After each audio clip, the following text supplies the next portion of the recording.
Un grupo de científicos ha descubierto una prueba fundamental en los axones de las neuronas que indica que podría existir entrelazamiento cuántico entre los fotones que desprenden esos axones y la propia consciencia, que iría más allá de un recipiente físico del propio cerebro humano. Lo que plantea estas universidades en este potente estudio es que las neuronas están entrelazadas cuánticamente para comunicarse. La comunicación entre neuronas se lleva a cabo mediante los axones. La señal eléctrica que emite el axón se transmite a otras neuronas y se produce la consciencia. Lo que demuestran estos científicos es que la electricidad de estos axones produce fotones entrelazados en su interior, permitiendo la comunicación instantánea. Esto resuelve el complejo problema de sincronización. El estudio determina y concluye que la consciencia se genera por entrelazamiento cuántico. Un grupo de científicos ha descubierto una prueba fundamental del propio cerebro humano. Lo que plantea estas universidades... ¿Qué es el Big Bang? El Big Bang lo que dice es que toda la materia, todo el tiempo y el espacio se crearon en un momento. Esto quiere decir que antes del Big Bang no había ni materia, ni espacio, ni tiempo. Ahora pensemos, si no había ni materia, ni espacio, ni tiempo, alguien, algo, no le llamamos Dios por ahora, alguien, alguna inteligencia que no era ni espacial, ni temporal, ni material, es la que tenía que crear eso. ¿Qué es el Big Bang? El Big Bang lo que dice es... Sobre todo porque quizás ayude a resolver uno de los grandes misterios de la ciencia moderna.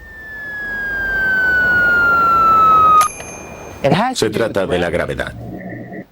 Han pasado más de 300 años desde que Isaac Newton desarrolló la teoría de la gravedad, inspirado, según cuenta la anécdota, al ver cómo una manzana caía de un árbol.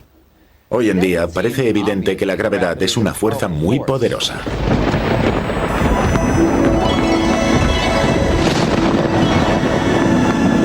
¿Y si te dijera que los científicos han descubierto lo que existía antes del Big Bang? Prepárate para que tu mente explote. Olvida todo lo que crees saber sobre el inicio del universo. La realidad es mucho más extraña de lo que imaginas. Desde que somos niños nos enseñan que todo tiene un principio y un final, que siempre hay un antes y un después. Pero, ¿qué pasa si te digo que esto no siempre es cierto? Los científicos han estado investigando el misterio. Durante la mayor parte de mi juventud, me centré mucho en entender la teoría unificada, la teoría del todo, y me convertí en uno de los fundadores de la llamada teoría de cuerdas, que creemos que es la teoría del todo. La teoría de cuerdas dice que todo lo que vemos a nuestro alrededor, los átomos, protones, neutrones, no son más que cuerdas elásticas que vibran. Esto es un electrón, esto es un quark, esto es la partícula ángel. No son más que diferentes vibraciones de una cuerda. ¿Por qué tenemos partículas subatómicas? Son notas de una cuerda muy pequeña. ¿Qué es la física? La armonía que se puede crear con esas vibraciones. ¿Qué es la química? La melodía que se puede tocar con esas cuerdas. ¿Qué es el universo? Una sinfonía de cuerdas. ¿Y qué es la mente de Dios? Es música cósmica, resonando a través del hiperespacio. Eso es la mente de Dios. Pasé muchos años aprendiendo esto. Durante la mayor... ¿Sabías que los físicos buscan una teoría que unifique todas las fuerzas del universo? Esta teoría se conoce como la teoría de la gran unificación. La idea es unir las cuatro fuerzas fundamentales: gravedad, electromagnetismo, nuclear fuerte y nuclear débil. Einstein dedicó sus últimos años buscando esta teoría, pero no lo logró. Hoy en día, físicos como Michio Kaku y Stephen Hawking continúan esta búsqueda. Los aceleradores de partículas son herramientas clave en esta investigación. ¿Sabías que la Tierra está en una posición tan perfecta que un simple cambio en nuestra distancia al Sol podría chamuscarnos o congelarnos? Es increíble pensarlo. Si estuviéramos solo un 10% más cerca, estaríamos quemados. Pero si estuviéramos un 10% más lejos, seríamos paletas de hielo. Y si la Tierra girara un 10% más rápido, tendríamos vientos furiosos de hasta 400 kilómetros por hora. Pero si girara más lento, tendríamos días abrasadores y noches heladas. La temperatura del Sol está perfectamente equilibrada para que haya vida en la Tierra. Gracias a la rotación de la Luna, evitamos agua estancada y mantenemos estables nuestras leyes naturales. Además, Júpiter actúa como un escudo cósmico desviando asteroides, meteoritos y cometas que podrían amenazarnos. Si Júpiter estuviera un 10% más cerca del Sol, protegería a Venus, y si estuviera un 10% más lejos, protegería a Marte. ¿Qué te parece eso? Izquierda, derecha, otra derecha, izquierda. Si las vemos todo el día, el patrón sería aleatorio. Cerca de la mitad pasaría por cualquiera de las ranuras.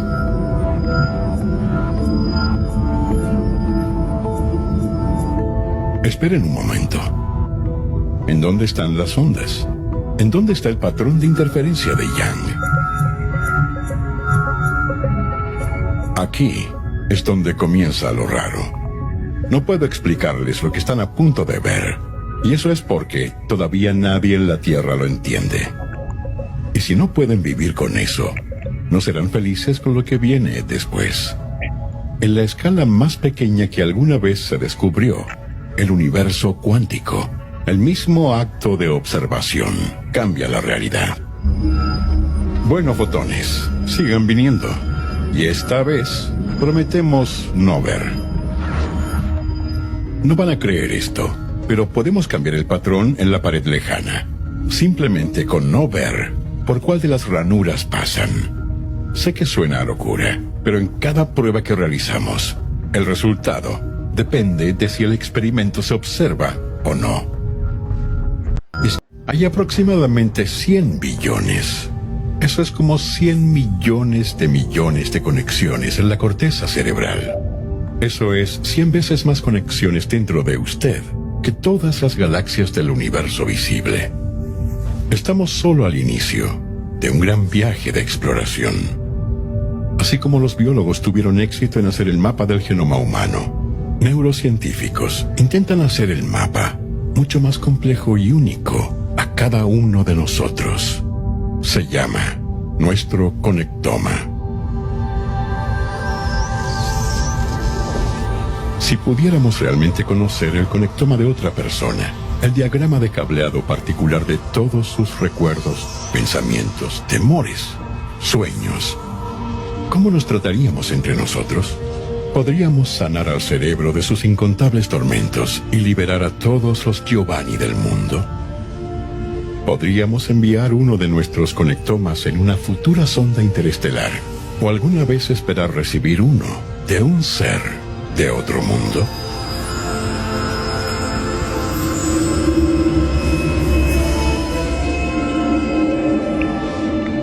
La Tierra tendrá 2 lunas durante 2 meses. ¿Cuándo podremos verla? La gravedad de la Tierra atrapará a un asteroide del tamaño de un autobús, el cual orbitará durante 2 meses alrededor de nuestro planeta. Los científicos informaron que quedará atrapado temporalmente en la gravedad terrestre y se convertirá en una mini luna. El asteroide, llamado 2024 PT5, orbitará alrededor de la Tierra durante 2 meses. El 2024 PT5 se quedará atrapado alrededor de nuestro planeta del 29 de septiembre al 25 de noviembre. Durante este tiempo, la Tierra tendrá 2 lunas.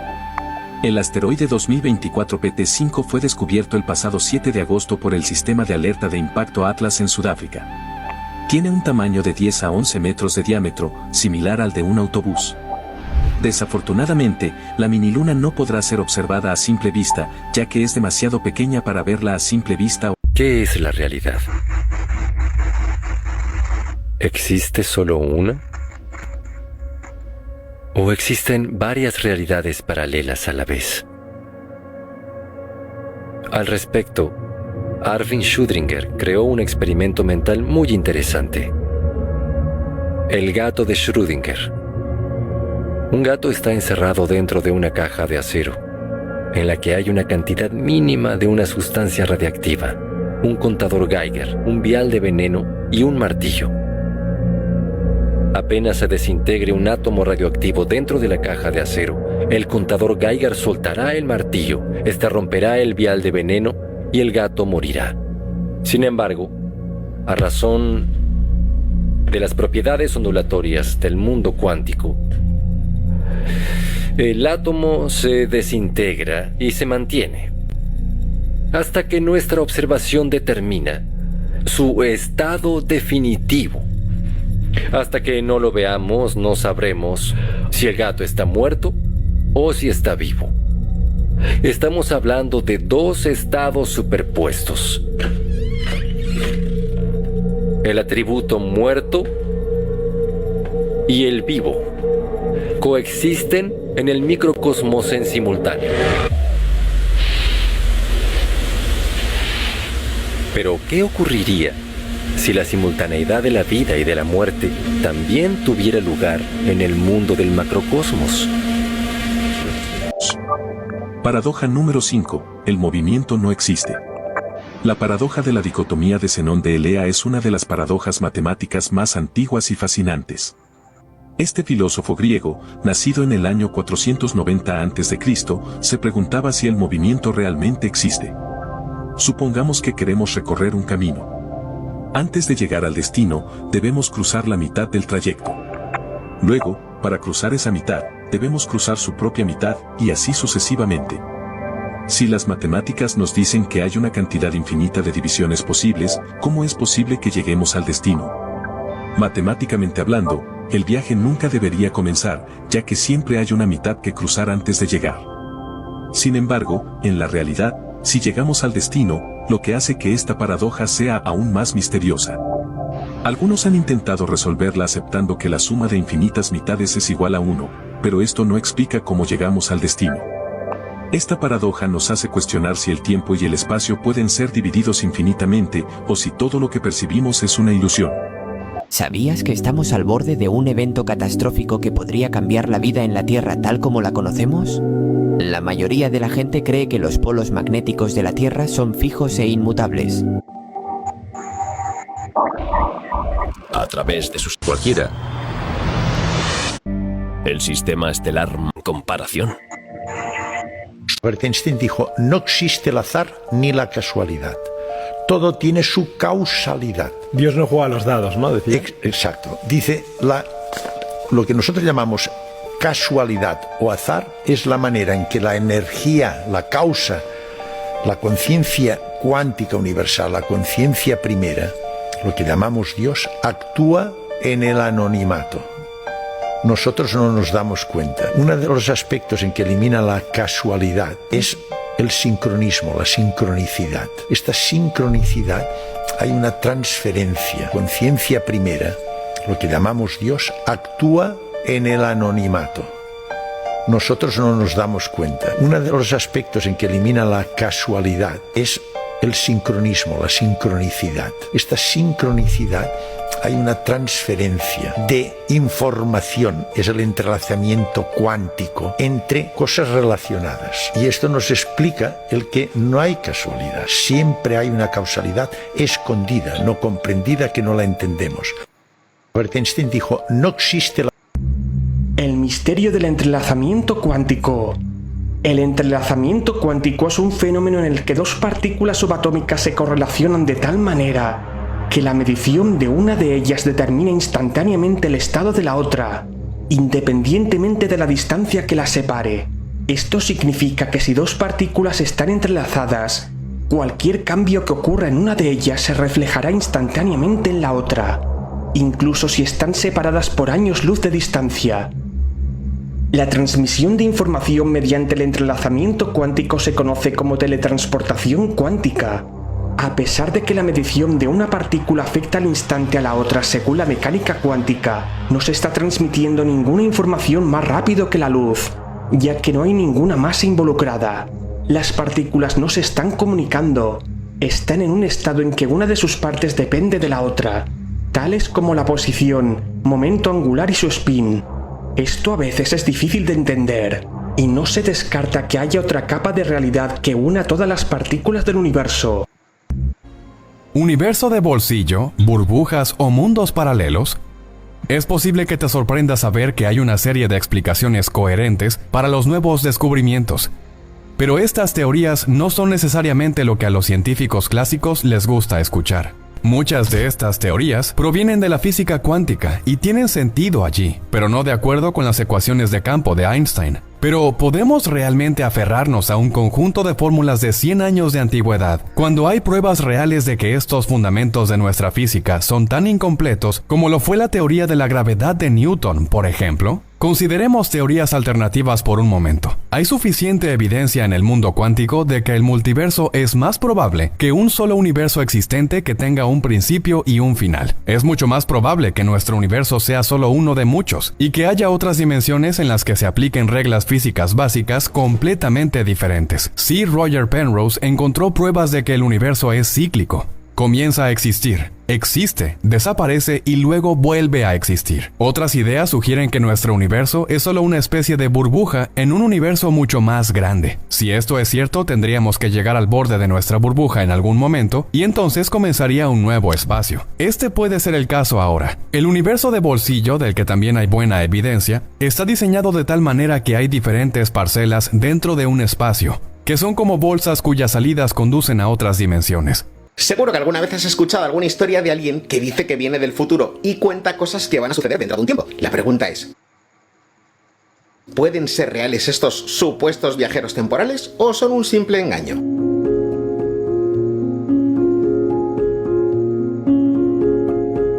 Antes de profundizar en la cuestión, es necesario introducir conceptos fundamentales. Los viajes en el tiempo han capturado nuestra imaginación durante generaciones, pero ¿podría esta fantasía tener realmente una base en la realidad?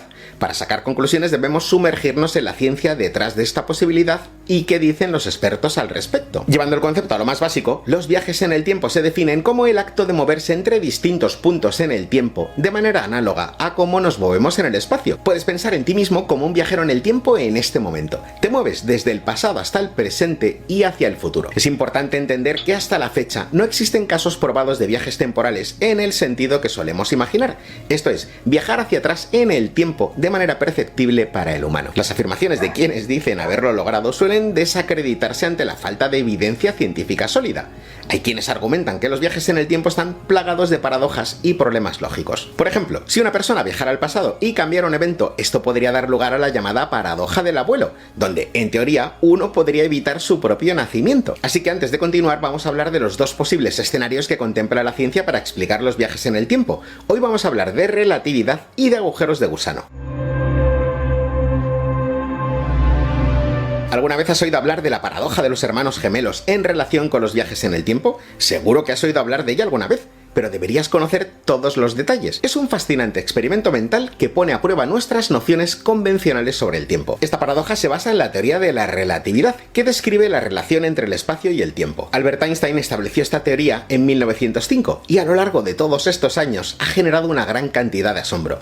La paradoja de los hermanos gemelos es un claro ejemplo de lo desconcertante que puede llegar a ser. Para entenderla mejor, imagina dos hermanos gemelos. A uno de ellos lo vamos a llamar Pedro y se quedará en la Tierra, mientras que el otro, José, emprenderá un viaje emocionante por el espacio a la velocidad de la luz. Según la teoría de la relatividad, el tiempo transcurriría de forma distinta para cada uno de ellos. Conforme José se mueve a una velocidad cercana a la luz, experimentaría un fenómeno conocido como dilatación temporal. El tiempo pasaría más lentamente para él que para su hermano Pedro, que se queda en la Tierra. Por lo tanto, cuando José regresara a la Tierra, encontraría a su gemelo Pedro notablemente envejecido, mientras que él habría envejecido mucho menos. Esto es en resumen lo que se conoce como la paradoja de los hermanos gemelos. Sé que esto puede parecer contraintuitivo y hasta ridículo, pero de hecho es una consecuencia lógica de las ecuaciones de Einstein. Aunque es difícil de aceptar para nuestra mente, acostumbrada a una línea de tiempo absoluto e inmutable, es la realidad que describe la física moderna. Ahora bien, ¿por qué se llama paradoja si sigue los principios de la relatividad?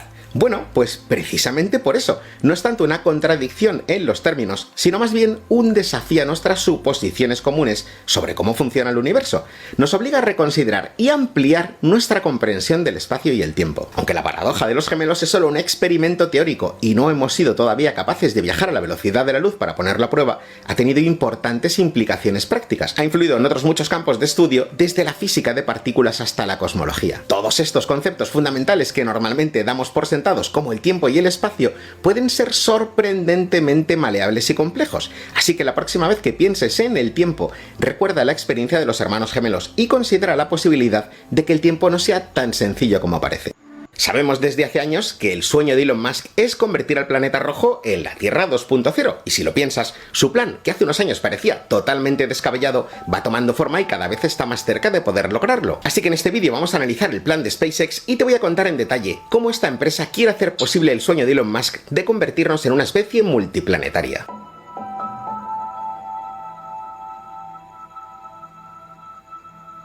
En 2016, Elon Musk anunció su plan para llegar a Marte con una nave que tendría una capacidad de unas 100 personas. Por supuesto, en ese momento mucha gente le tildó de loco, pero unos años después, su empresa lanza de media 12 cohetes al espacio cada mes y se ha convertido en una de las empresas más importantes del mundo en el ámbito aeroespacial. La empresa ahora mismo vale 175.000 millones de dólares, y para poner en contexto su importancia, SpaceX es la única forma que tiene Estados Unidos ahora mismo de enviar astronautas a la Estación Espacial Internacional. Además, la misión Artemis de la NASA, que pretende volver a llevar humanos a la Luna y establecer allí una base científica permanente, también depende de SpaceX para sus misiones, que por cierto han vuelto a ser retrasadas, esta vez por un año. Pero volviendo al tema de este vídeo, ¿cuál es el problema más importante para llevar seres humanos a Marte? Dejando el tema técnico de lado, porque recordemos que a día de hoy Starship aún está iniciando su andadura y que todavía está muy lejos de ser un vehículo fiable, es, por supuesto, el dinero. Para que te hagas una idea, hasta hace bien poco, enviar a una persona al espacio costaba aproximadamente unos 50 millones de dólares. La idea de Musk es que un pasaje a Marte cueste en torno a los 90.000 dólares, que es muy barato en términos aeroespaciales. Y claro, seguramente estés pensando que este precio es demasiado barato, pero lo cierto es que los hechos avalan a SpaceX, que ha conseguido con sus Falcon 9 y Falcon Heavy abaratar increíblemente los lanzamientos espaciales. Lanzar uno de estos cohetes cuesta unos 60 millones de dólares, que es extremadamente barato comparado con cualquier otro cohete. Piensa que con esta empresa lanzar un kilo de carga útil al espacio cuesta unos 2.000 dólares de media, lo que hasta hace unos años era algo simplemente impensable. Bueno, pues con estos antecedentes y habiendo sentado un precedente increíble en la industria aeroespacial, SpaceX pretende poner seres humanos en Marte. Y claro, habiendo demostrado lo que ya ha demostrado, se hace difícil para cualquiera poner en duda el plan de Elon Musk. Pero claro, si te digo que pretende crear una flota de nada más y nada menos que de 1.000 naves Starship para enviar 1 millón de personas a Marte, otra vez se nos complica el hecho de creer que su plan sea realmente viable. Está claro que Starship es una nave que será capaz de llevar gran cantidad de personas a la Luna o a Marte. Piensa que cuando esta nave esté terminada tendrá una capacidad de entre 100 y 200 personas, ya que tiene unos 100 metros cúbicos de capacidad. Eso es una capacidad de carga realmente asombrosa que está muy por encima de cualquier otra nave que haya construido la humanidad. Por supuesto, y aun contando con una nave así, el viaje va a ser muy complicado. Piensa que en llegar a Marte se tardan 5 meses con nuestra tecnología actual,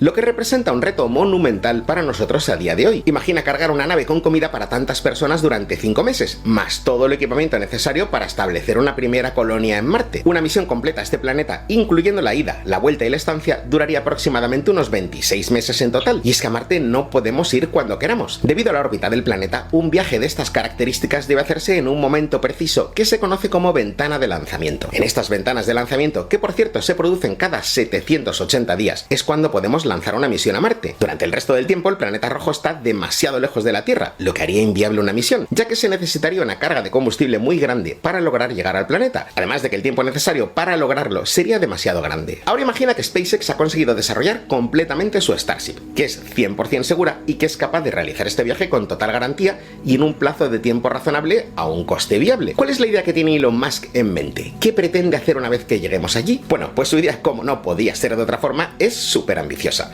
No pretende llegar, ver un rato el planeta y volver como hicimos en la Luna hace unas décadas. Su idea es establecer allí una colonia permanente. No estamos hablando de una base científica, como por cierto va a hacer la NASA en la Luna, sino una colonia de seres humanos que esté allí permanentemente. Estamos hablando de edificios, infraestructuras, rover marcianos, antenas de comunicaciones, zonas de recreo, minería espacial, mantenimiento, laboratorios y en fin, un largo etcétera que haría del planeta rojo una Tierra 2.0 en toda regla. Vamos, que la idea es que incluso se trasladen familias enteras con sus hijos para poblar nuestro planeta vecino. Y es que la idea de Elon Musk va mucho más allá de una simple aventura espacial. Él cree firmemente que la única opción de supervivencia del ser humano es colonizar otros mundos, que este está perdido para siempre y que su misión vital es hacer posible esta odisea espacial a toda costa. Debo decirte que yo, sinceramente, discrepo totalmente de este punto de vista. Yo creo que la única opción de supervivencia de nuestra especie no es colonizar otros mundos, sino aprender a cuidar y a respetar la Tierra. No me malinterpretes, estoy totalmente a favor de colonizar otros mundos y creo que es algo súper importante para nosotros como especie, pero que la prioridad ahora mismo debe ser nuestro planeta. Vivimos en un planeta que no cuidamos, que cada vez está peor, y para colmo, incluso hay muchas personas que niegan que este hecho es así, y que a pesar de que tanto los datos científicos como los que vemos nosotros mismos como ciudadanos de a pie nos indican que algo algo está cambiando para mal, nos negamos a solucionar. Pero volvamos al plan de SpaceX, que como te he dicho antes, es igual de importante que todo esto que te acabo de contar. ¿Qué retos tendría un ser humano que viviese en Marte? Bueno, pues como te puedes imaginar, Marte no es precisamente el mejor sitio para vivir. Su atmósfera es simplemente venenosa para nosotros. Está constituida principalmente por dióxido de carbono, en una cantidad del 95%. Luego tenemos nitrógeno y argón, vamos, que es completamente irrespirable para nosotros. Por otro lado, su atmósfera es 100 veces más delgada que la de la Tierra, y la gravedad es de tan solo 3,7 metros por segundo al cuadrado en lugar de 9,8 metros por segundo al cuadrado como en nuestro planeta. Así que en Marte pesarías aproximadamente la mitad que en la Tierra, y eso no son buenas noticias. Ni tus huesos ni tus músculos están preparados para esa gravedad, y todo sería mucho más complicado. La radiación que soportaría una persona que viviera en Marte sería mucho más alta que en la Tierra, precisamente por su atmósfera. Aquí en nuestro planeta la magnetosfera nos protege de las radiaciones de alta energía que llegan del espacio, pero Marte no tiene magnetosfera, así que el problema sería bastante grave y necesitaríamos protección permanentemente. Los edificios que construyamos en Marte no pueden tener ventanas, o bien deberían disponer de potentes filtros que mitiguen esa radiación, que sería muy dañina para nosotros. Bueno, pues sigamos con nuestra colonia espacial. Imagina que ya tenemos solventados todos los problemas de los que hemos estado hablando hasta ahora.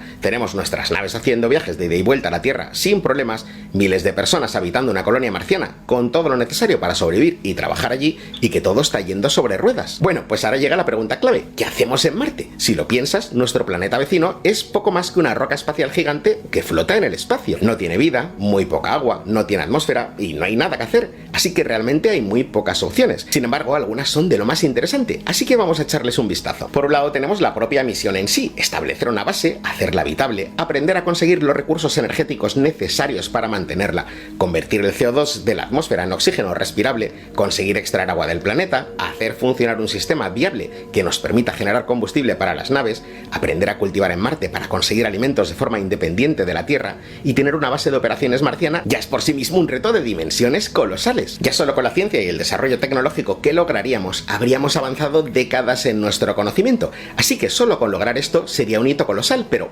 ¿después qué? Bueno, pues hay varias ideas bastante interesantes. Por un lado, se podrían realizar misiones de búsqueda de vida en Marte. Tenemos sospechas más que fundadas de que pueda haber vida en este planeta en el pasado. Encontrarla no solo respondería a la pregunta de ¿estamos solos en el universo?, sino que nos ayudaría a entender mejor cómo se crea y evoluciona la vida en el cosmos. Además, quién sabe si estas nuevas formas de vida nos enseñarían cosas que desconocemos de la vida, o qué aplicaciones podrían tener estos descubrimientos en nuestro planeta. Por otro lado, tendríamos la posibilidad de buscar recursos minerales en el planeta. En la Tierra hay muchos minerales que son muy escasos y que necesitamos para nuestro desarrollo humano y tecnológico, y quién sabe si en Marte podría haber abundancia de estos metales. Además, podría ser una excelente base científica desde la que lanzar otras misiones a puntos más lejanos del sistema solar, como por ejemplo las lunas heladas de Júpiter, o fabricar allí grandes telescopios que nos permitan conocer mejor el cosmos. Como ves, las posibilidades son casi ilimitadas. La exploración y colonización de Marte es algo que va a acabar ocurriendo tarde o temprano, y es algo que, como hemos visto en este vídeo, será muy importante para nosotros.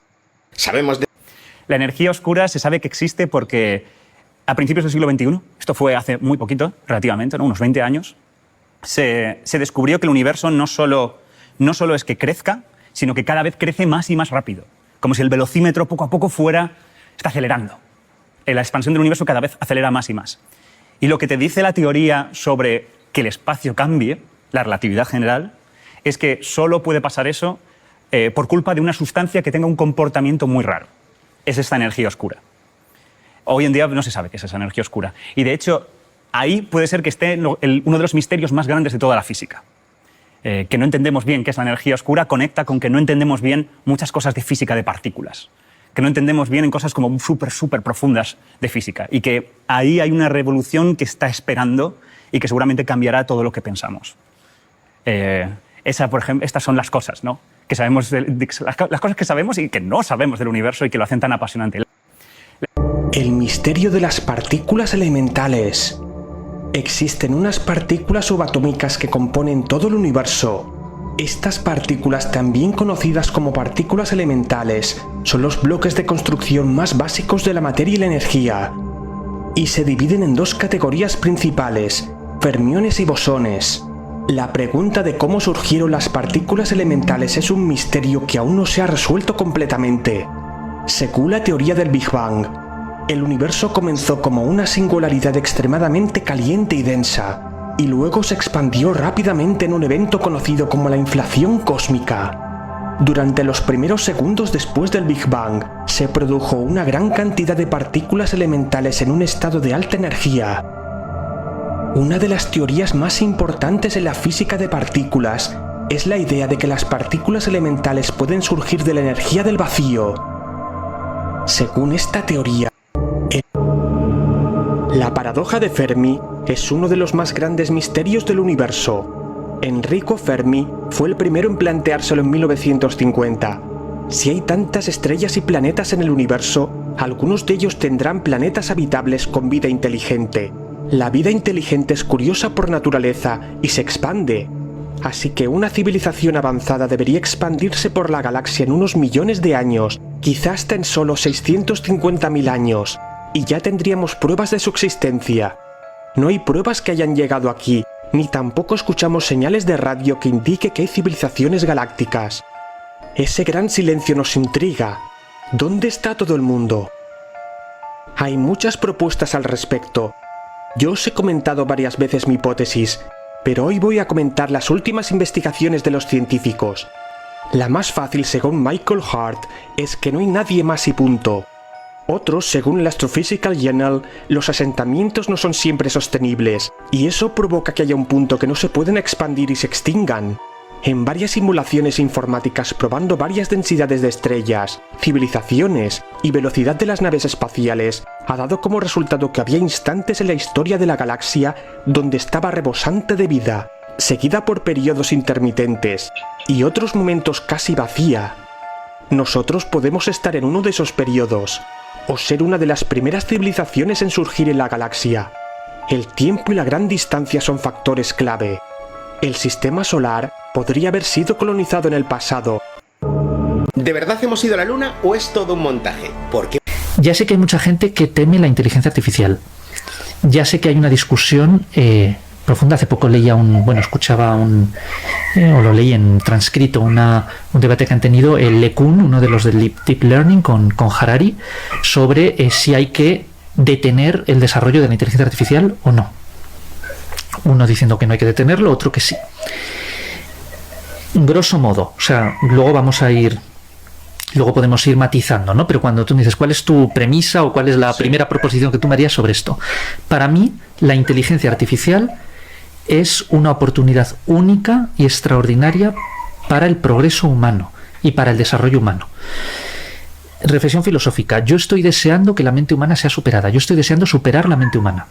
O sea, me cansa o incluso me aburre. Me parece que hemos llegado probablemente a ciertos límites y yo quiero más. Quiero una mente superior a la nuestra, que piense sin los límites que los humanos tenemos, que sea capaces de concebir cosas que nosotros no podemos concebir.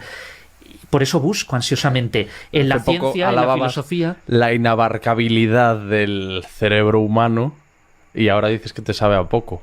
Bueno, efectivamente no sabemos de qué puede dar. O sea, probablemente hayamos descubierto, pero es que a lo mejor para dar más de sí necesita también la inteligencia artificial. ¿Quién sabe? Yo te digo que ahora mismo, por ejemplo, ocurre en la filosofía, es que veo unos límites y dices, ya, pero es que nuevos sistemas filosóficos grandes tales que ya no surge, parece que estamos llegando a ciertos límites. Tengo un artículo, por cierto, se puede encontrar en internet, se llama Los límites de la innovación. O sea, yo que soy, y por eso parece que me contradigo, pero es que claro, al final, ante cuestiones que no sabemos, pues es inevitable llegar a cierto tipo de contradicción. Yo digo, yo creo que la mente humana se puede superar ilimitadamente a sí misma, que siempre hay un término más allá, ¿no? Sí. Esto es como si me dices, ¿cuál es el último número natural? Pues es absurdo, no hay un último número natural, igual que no hay un primer número entero, es absurdo. Siempre puede haber, hacia lo negativo, hacia lo positivo, uno más, ¿no? Pero, ¿y si hubiéramos llegado a ciertos límites que el desarrollo actual del cerebro humano ya no puede franquear? Porque hay varios estudios que se han hecho de que ahora cada vez está bastante demostrado, para mantener el mismo ritmo de productividad en distintos campos del conocimiento, cada vez se requiere, para mantener el mismo ritmo de producción, cada vez se requiere más input, es decir, más inversión en términos de personas que trabajan en ese campo. Es decir, que efectivamente ha bajado la productividad, porque cada vez exige invertir más para producir el mismo ritmo de innovación. Es un tema, claro, cada vez es más difícil hacer un descubrimiento realmente trascendental. Fíjate, en física, la teoría de cuerdas, que es la que intentaba, ¿no?, unificar mecánica cuántica y relatividad general, buscando cuál sería, ¿no?, el sustrato absolutamente tal, la supercuerda y la teoría M, ¿no?, que unifica distintas teorías de cuerdas y todo el trabajo extraordinario matemático que ha hecho Ed Witten, otro de los grandes cerebros tengo un amigo que le conoce, de otra de las grandes mentes que hay en la actualidad, de los mayores cerebros que hay. Pero claro, ¿eso lo vamos a poder comprobar en algún momento? ¿Qué predicciones validables en un acelerador de partículas hace la teoría de cuerdas? Es muy difícil. ¿Y si hemos llegado a tal límite que ya el cerebro humano no da más de sí? No lo sé, lo planteo como posibilidad. Entonces dices, una inteligencia artificial entra justo en este punto. Ya sé que ahora mismo lo que hay, las inteligencias artificiales generativas son muy potentes, pero no estamos. O sea, yo creo que ahí también hay bastante propaganda. A veces no estamos a ese nivel de una inteligencia artificial que tenga sobre todo el nivel de creatividad. Pero por ahora es un imitador, ¿no? Es un imitador muy poderoso, ¿no? O sea, y sofisticado, pero... Sofisticado. Ya no se limita simplemente a seguir un programa de instrucciones, sino que tiene capacidad también de corregir y de modificar ese programa de instrucciones, el deep learning, etcétera. Pero no estamos en eso, ¿no? Y fíjate que yo es un debate que antes tenía, decía, ya, pero la inteligencia artificial, por mucho que haya progresado, no tiene estados mentales, ¿no? No hay un sujeto ahí dentro que refiera esas acciones a sí mismo, ¿no? Que tenga como una mente dentro, estados mentales. Bueno, pero es que a lo mejor vamos a poder desarrollar una inteligencia que es capaz de entender, de razonar, de crear sin estados mentales. ¿Por qué no? Podría ser, no lo sé. O sea, yo creo que muchas veces los filósofos pecamos de prejuicios, ¿no? Tú fíjate que durante muchos siglos se pensaba que todo lo que se mueve tiene que ser movido por algo. Pues hoy sabemos que no es verdad. Se pensaba que lo más no puede venir de lo menos. Hoy sabemos que no es verdad. A lo mejor esto es otro de esos prejuicios, ¿no? O sea, quién sabe. Por eso que también hay la filosofía, me parece que tiene que reflexionar mucho sobre la inteligencia y la inteligencia artificial, pero sin creerse en una especie de prerrogativa epistemológica, es decir, nosotros es que estamos en un nivel de reflexión superior. No es verdad. Muchas veces la filosofía no es la reina del pensamiento crítico, sino que no llega ni a consejera de pensamiento crítico, porque muchas veces no lo ha ejercido. O sea, y no ha revisado sus presupuestos, y la ciencia ha sido mucho más crítica que la filosofía. O sea que en eso puede ser que haya una inteligencia artificial que sin estados mentales haga lo mismo que la inteligencia humana o incluso cosas superiores a la inteligencia humana. No lo sé, me mantengo agnóstico. Entonces, yo creo que puede ser enormemente provechosa para la humanidad la inteligencia artificial. ¿Por qué? Porque puede ayudarnos a resolver problemas que a nosotros nos costaría mucho esfuerzo o que incluso ni siquiera seríamos capaces de resolver. No lo sé. No sé, yo ahí lo veo. Que evidentemente hay un grandísimo problema con la inteligencia artificial. No es una tecnología como las demás. En general, la tecnología, como creación nuestra, depende de nosotros, ¿no? Al final no es ni mala ni buena, ¿no? O sea, depende de lo que tú hagas con ella, ¿no? Eso es un consenso y yo creo que es correcto. Pero ¿qué ocurre con una inteligencia artificial que llegara a tener agencia? Es decir, que actuara por sí misma, que decidiera, que pudiera tomar decisiones y que pudiera romper las reglas que nosotros le hemos dado, ¿no? Y quebrantar ese programa de instrucciones y ya tener esa autonomía. ¿Y si decide hacernos daño? ¿Y si decide atacarnos? Bueno, por eso me parece importantísimo la cuestión ética, la regulación, y que evidentemente haya siempre la opción de abortar el proceso. Es decir, en cuanto eso pudiera suponer un problema para la humanidad, yo soy humanista y ahí quizá peque de cierto antropocentrismo, pero yo quiero que le vaya bien a mi especie, a la especie humana, y en eso, si la inteligencia artificial va contra nosotros, fuera. Habría que abortarla, por eso habría que tener como distintos centros, ¿no?, de decisión de la inteligencia artificial, ¿no?, que no hubiera uno solo, ¿no? Es como el código nuclear, no puede haber una única persona, ¿no? Tiene que haber varios. Y que se pudiera, incluso que las otras inteligencias artificiales, en cuanto detectaran el mínimo atisbo de que una está saliéndose peligrosamente del guión, pudieran también eliminarla, ¿no?, o cancelarla. O sea, eso a mí me parece enormemente importante, la cuestión de la regulación y de la reflexión ética sobre la inteligencia artificial. Y tú me dirás, tú me has dicho que para ti el centro es la especie humana, pero por otro lado quieres superarla. Claro, pero es que yo de lo que hablo es de una fusión de mente humana e inteligencia artificial. sea, no es por un lado la mente humana y por otro la inteligencia artificial, es que al final vamos a cooperar. Pero tú quieres que la supere en beneficio de la por supuesto, humana. Claro. O sea, que podamos sacar provecho de Quiero una que inteligencia haya- que supere la... Ya sé que estoy pidiendo casi lo imposible, pero quiero que haya creación sin destrucción. O sea, quiero refutar a Schumpeter, por así decirlo, ¿no? Y incluso refutar a la evolución. La evolución ha creado destruyendo también. Pues yo creo que estamos en el momento de la historia donde el proceso de creación a mejor, estoy entendiendo creación positiva, ya no requiera una dialéctica, un contraste. Tesis, antítesis, no. Sino que pueda ser por pura cooperación. Pensamiento armónico, más que dialéctico, ¿no? Más Parménides que Heráclito, por así decirlo, ¿no? Por volver al mundo antiguo. Ya sé que esto parece una utopía. Bueno, ¿por qué? Podría serlo. Una fusión, una cooperación de mentes. Igual que hay cooperación de mentes entre las mentes humanas con la inteligencia artificial. Pero claro, como no quiero pecar de ingenuidad y nos jugamos mucho, nos jugamos muchísimo, ¿no? Esto es como con las armas nucleares, nos jugamos la destrucción de la humanidad, pero es que, claro, las armas nucleares al final dependen de decisiones humanas.